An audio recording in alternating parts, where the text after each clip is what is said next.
Welcome back to What Arty Noobs with General Disturbance. This is a Grille. It's the Tier 5 German SPG. It's located on the northeast spawn of Arctic region, and it's under the command of Talon 1958.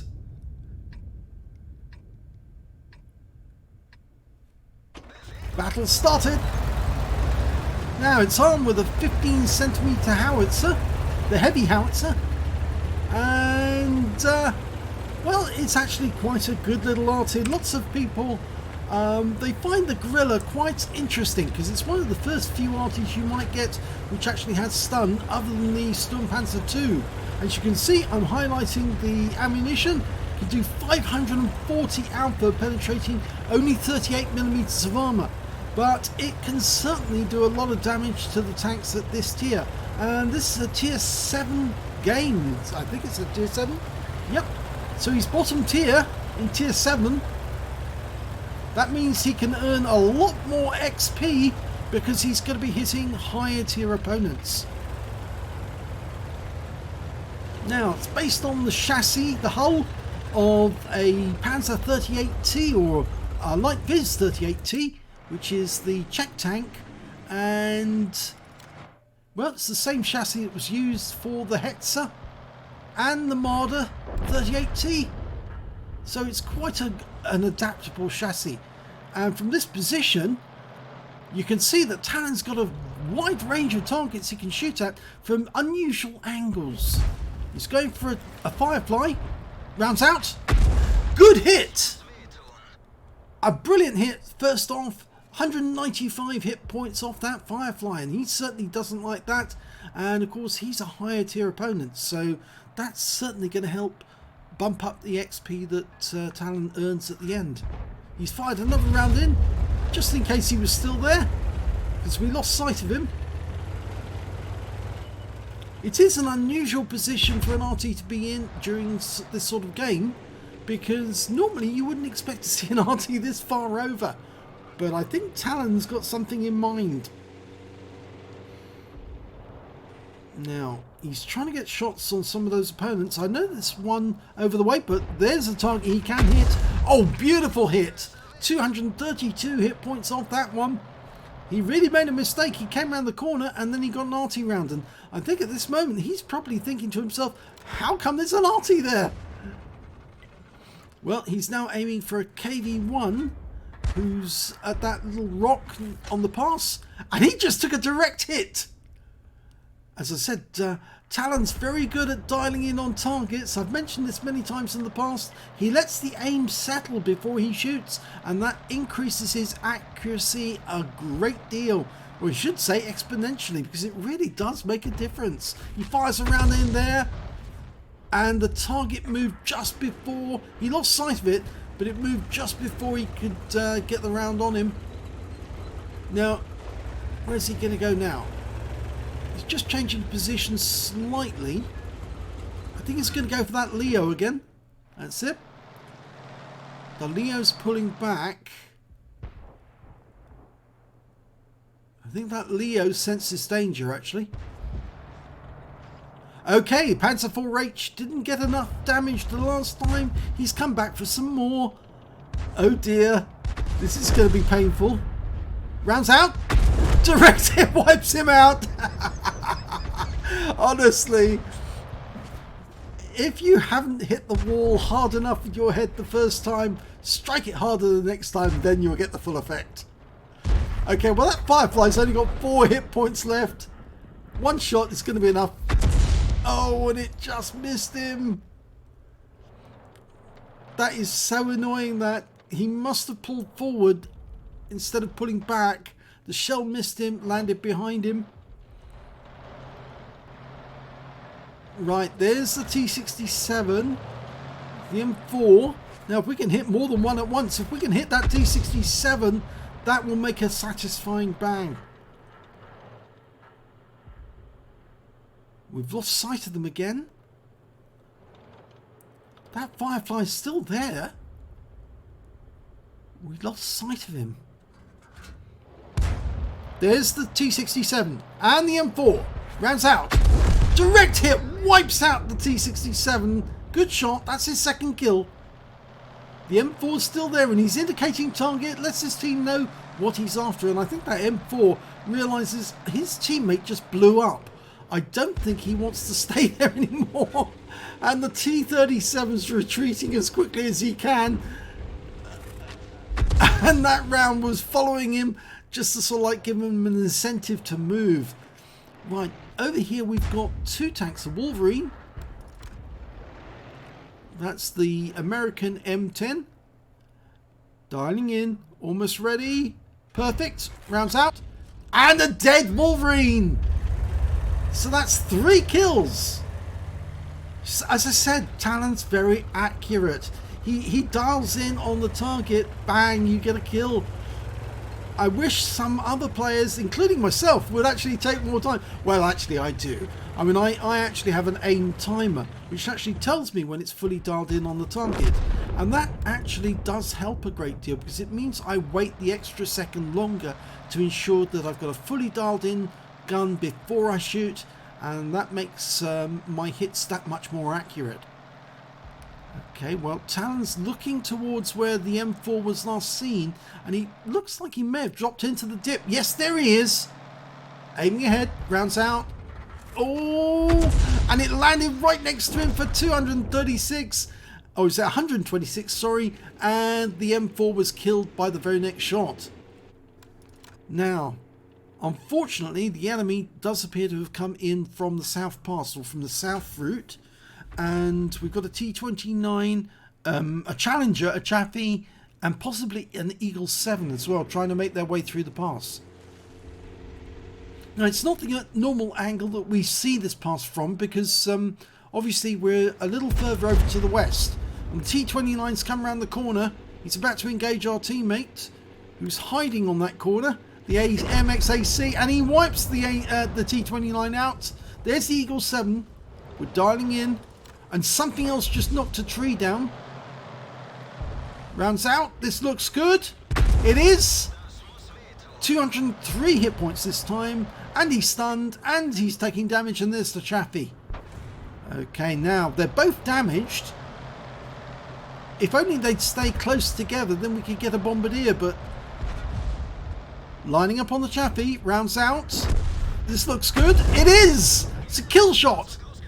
4 kills. So I tell you, he's very accurate.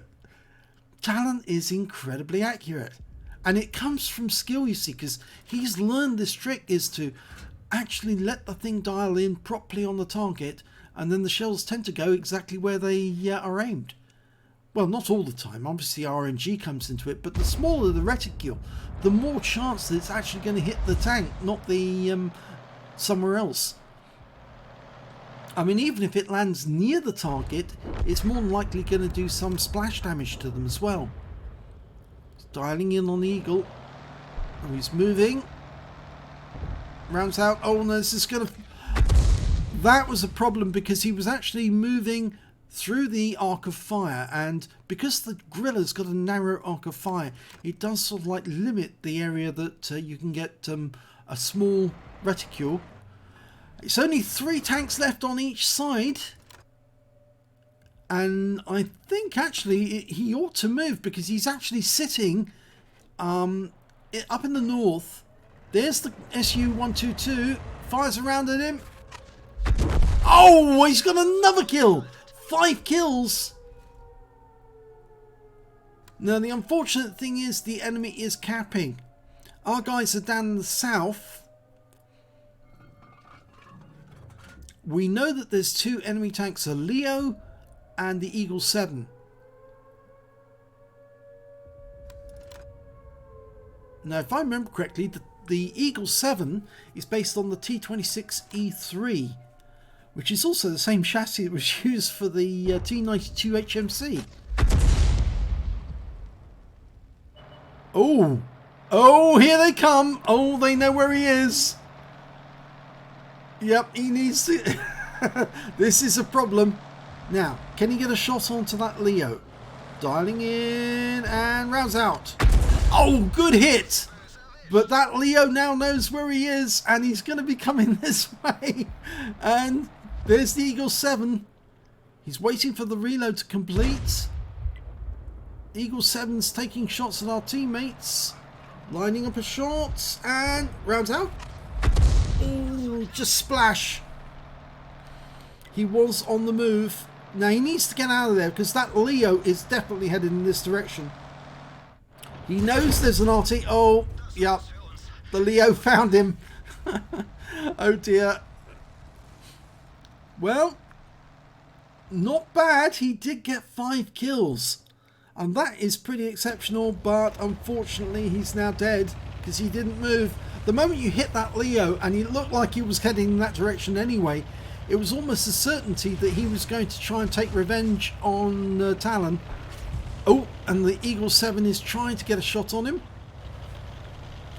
Yeah, the problem is that once you let somebody know where you're located, they'll think, oh, I'm going to come after you.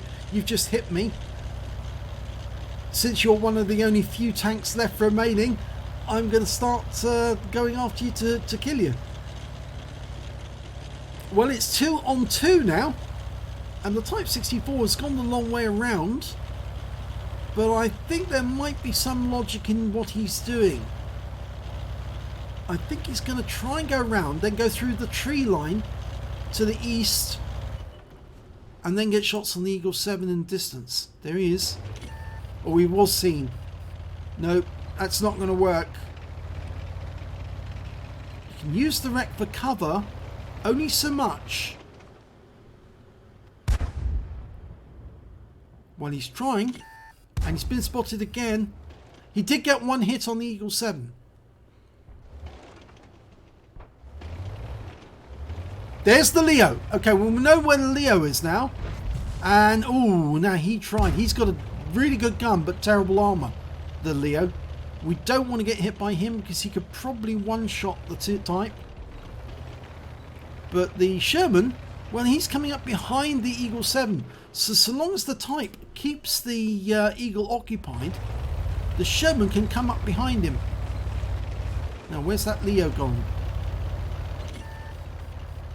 Now, he was seen the moment he poked round the corner. Now, I rather suspect the Leo doesn't want to come round the corner to attack the Type because he's low on hit points as well. And one shot from the Type is probably enough to take him out as well. We've lost sight of the Eagle. 2 minutes 28 seconds to go.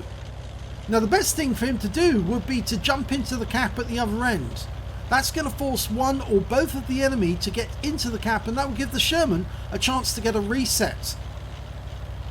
But unfortunately, what they're trying to do is they're both trying to kill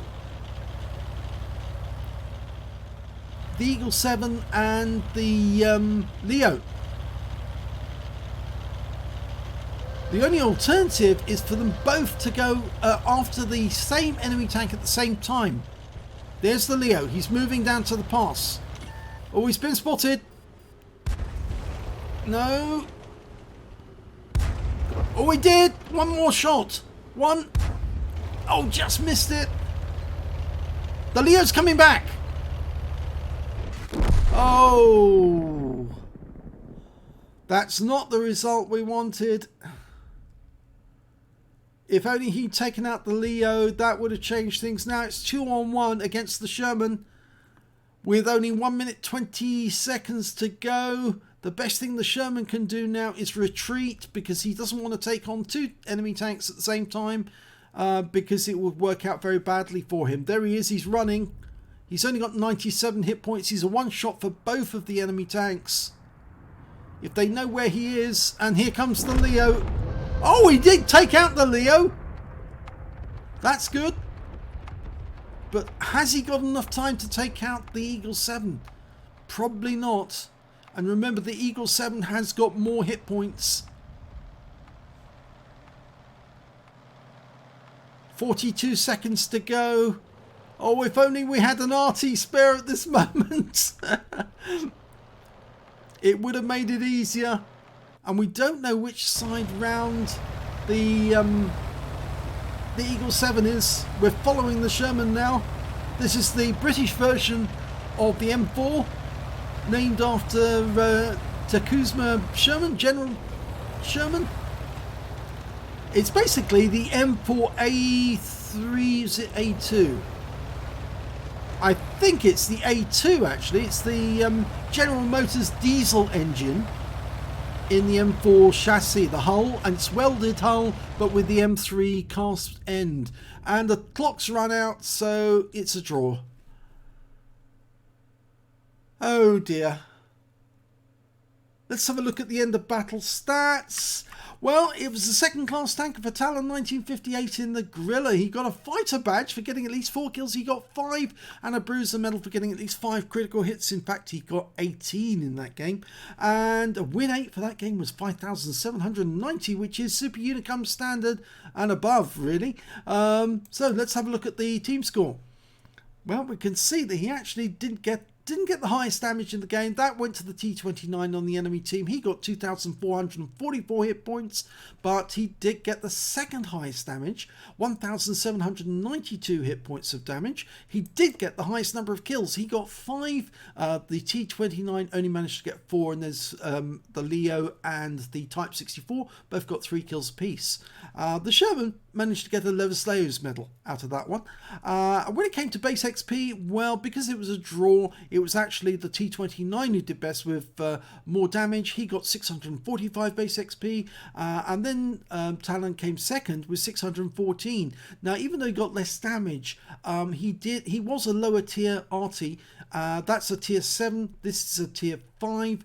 They're hitting higher tier opponents, and that means that Talon was going to earn more proportionately XP. Even though he did less damage than T29, he still earned almost the same amount of XP. Let's have a look at detail. He fired 19 rounds in that game. He got 9 direct hits and 1 penetration. It shows his accuracy. Talon is very accurate. Now, which tank did he actually get the pen on? I think it might have been the Leo. No, it wasn't the Leo. The Firefly? No. Could it be the T67? Yes, it was. He one-shotted the T67 out of it, and he must have penned it directly, and that's why it took him out completely with that one shot. Okay, going back to the board, we can see he got 13 splash in that game as well, 1,792 hit points, and all of it was at long range, 300 meters. He received 1 hit. It was a penetration. That was from the Leo. 10 enemy vehicles damaged, 5 killed, and 573 hit points of stun assist off 9 stuns. On a premium count, he earned 35,781 credits, and after repair and ammunition resupply, took away 24,593 credits. He received 25 bonds, so he must have done the Beni Vidi Vici mission. And he also got 921 base XP, or XP, on a premium, 184 for completing the mission and events, took away 1,105 experience points altogether. He says at the end, I should have moved. Yeah, I think you should have moved. The moment you hit the Leo, you had to get out of there as quickly as possible and hide, because he was going to come looking for you. In fact, actually, if you'd gone over, just turned around and buzzed off in the other direction, you could have set up an ambush for him. He might have come around the corner and suddenly faced a 15 centimeter shell right in the face, and that would have been absolutely hilarious. Anyway, it was a good try. You did do well, and of course you got a draw out of it. So in the end, you can't say better than well, you could say better than that. You could win, but it was certainly you did very well to get the highest number of kills in the game and some lovely accurate shooting. So if you enjoyed that video, please give it a like and do subscribe to our channel, and hopefully it'll be your replay that I'll be featuring in the next video.